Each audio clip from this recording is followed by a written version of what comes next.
Aw bisimila bi dɔgɔkun lafɛta kɛnɛ kan.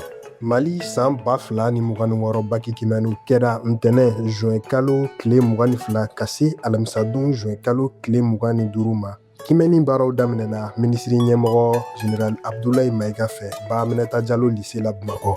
L'écoliden 146 ale ni 206 olu kun sen bɛ kimɛnni la. Fɛn min ye npogotigi 71 ani 107 ni 55 fo ka taa se cɛden 74 ani 451 olu de ye sɛgɛsɛgɛli in kɛ. Sɛgɛsɛgɛlikɛyɔrɔ 500 ale ni 17 la jamana fan bɛɛ la ka fara kalanden 68 kan Nbera kimɛnniso la ni u bɛ Moritani jamana kɔnɔ. O senfɛ jamana kalanko minisiri y'a ɲini kandidaw fɛ u ka seko ni dɔnko bila jɔyɔrɔ fɔlɔ la k'u yɛrɛ tanga namara suguya bɛɛ ma walasa examen ninnu ka se ka kɛ jɛlenya kɔnɔ.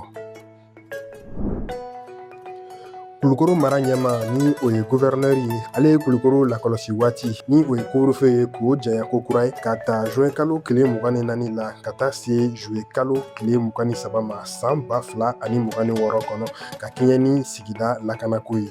O couvre-feu bɛ daminɛ su kilancɛ ni o ye minuit ye o waati la ka taa se 5h30 ma commune dɔw kɔnɔ ale ni Kulukoro dugu yɛrɛ kɔnɔ. Ka daminɛ 23h waati la ka taa se 6h ma Kati, Banaba, Kangaba ale ni Kolokani mara la ani ka daminɛ 21h ka se 6h ma mara tɔw kɔnɔ. Bɛnbaw fana bolili o ɲɔngirili bɛ to senna hali bi waati kɔfɔlen ninnu kɔnɔna la. Mali kɛlɛcɛw ni o ye faamaw ye u y'a jira k'a fɔ u ye sanfɛ kɛlɛ baara dɔw kɛ jatigɛwalekulu dɔw kan Tɔnbɔkutu mara la. A kɛla juin kalo tile 25 san 2026 kɔnɔ. O baara in ye terroriste kulu dɔw laɲini Bamaramaw de Worodugu kɔrɔn fɛ. État-major n'o ye finitigilakaw ka ɲɛmaso ye o ka fɔ la jatigɛwale maa caman neutraliser la ka mobili dɔw tiɲɛ. État-major y'a jira tuguni k'a fɔ baaraw bɛ senna jamana fan bɛɛ halisa yaasa ka jatigɛwale tigilamaw ɲini ani ka fu siri u ka wale ninnu na. Jamana kɔkan kunnafoni na an b'a sɛnsɛn ka taa Burkina Faso. Burkina jamana ye dan sigi ale ni Faransi cɛ jɛɲɔgɔnya walew la. Kunnafoni lasela Burkina fangabulon ka kuma lasela fɛ ka bɛn ni jumadon ye juin kalo tile 26 san 2026. Kunnafoni min kɔnɔ a b'a sɛbɛntiya ka bɛn o nɔ kelen bɛɛ ko Burkina jamana ale bɛ dan sigi ani Faransi jamana cɛ bɛnɲɔgɔnyaw la. Jalaki minnu talen don Burkina jamana fɛ ka ɲɛsin Faransi ma u bɛ tali kɛ Faransi jamana sen donnen don wale la wale minnu ye gɛrɛntɛn ye ka ɲɛsin Burkina fanga ani Burkina jamana yɛrɛ ka ɲɛtaga walew ma. Mun kɛn bɛ sabu ye bi ka se ka gɛrɛntɛ caman lase Burkina kadenw ani Burkina yɛrɛ ka sɔrɔ siraw ni a ka yɛlɛma hɔrɔnya ta siraw ma. Nin kɔni bɛ kɛ fanga yurugu ye Burkina jamana fɛ min bɛ kɛ sabu ye ani Faransi jamana tɛna baara kɛ bilen sɔrɔ kunda politiki kunda ale ni a ɲɔgɔnna caman.